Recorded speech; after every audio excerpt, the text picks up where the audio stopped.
When I was in high school, there was a girl named Natalie that I had a crush on. In fact, almost all the boys at school were fascinated by her beauty. But I couldn't speak a word to her throughout my high school years. Then, when I became an adult, I started working at a restaurant. One day, she came there to have her meal.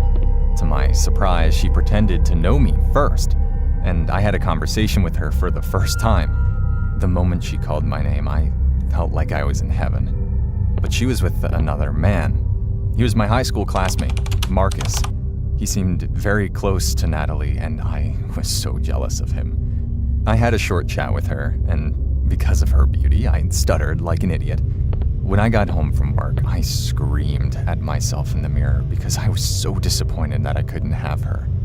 However, she came to the restaurant frequently after that, and we gradually became close. Then, one day, she came to the restaurant by herself. So I asked her where Marcus was, and she flatly said that he had left. Then she said something unexpected to me. Do you want to come over to my house? When I heard her say that, I was so shocked that I almost spilled my food on her. But I couldn't hesitate, and made an appointment with her right away. Then I came home, buried my face in my pillow, and rejoiced. A few days later, I went to her house. I knocked, and when she opened the door, I was a little surprised to see that the floor of the house was covered in plastic, and when I went inside, there was a painting hanging on the wall.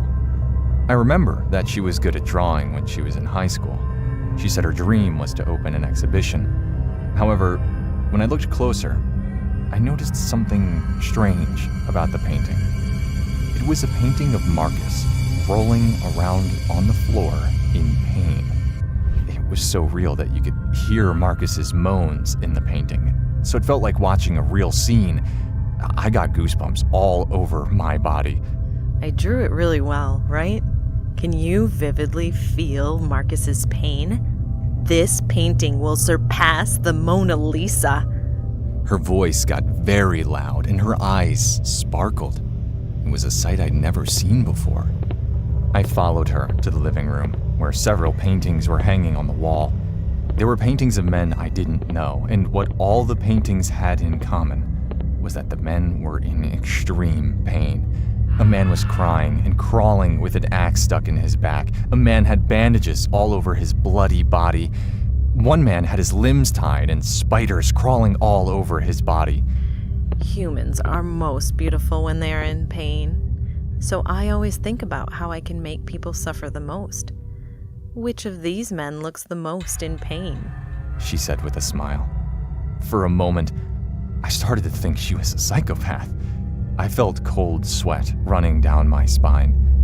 Marcus appears to be in a lot of pain in that painting. How did you draw it so realistically? I asked her. I hit Marcus with a hammer. After about 3 hits, that beautiful expression came out. He lived a really successful life because he left such a masterpiece. You hit him with a hammer! I was startled and shouted in a shaky voice. And when I looked closely, Marcus looked as if he was crying out for help in the painting. I felt cold sweat soaking my entire body. Have you ever heard this? Art is pain, she said with a smile, and then walked into the kitchen and pulled something out of her freezer. It was a frozen mace. She ran at me with it and swung it at me. I instinctively avoided it and ran like crazy to the front door. And she followed and shouted, "Now it's time to paint." I barely managed to open the front door and run out, and the mace she swung hit her door and I heard a loud bang. "Come on, I'll draw you really well," she screamed, and I ran away and called the police. Police soon began investigating her, and the results confirmed that she had killed 4 men, including Marcus, before dumping them in a river dozens of miles away. And the corpses all matched the men in the paintings. She was sentenced to life in prison. I couldn't get out of bed for several days because of the shock of that day. What would have happened if I had been a little late when running away, lost my footing, or failed to open the front door? There'd probably be a painting of me crying on the wall of her house.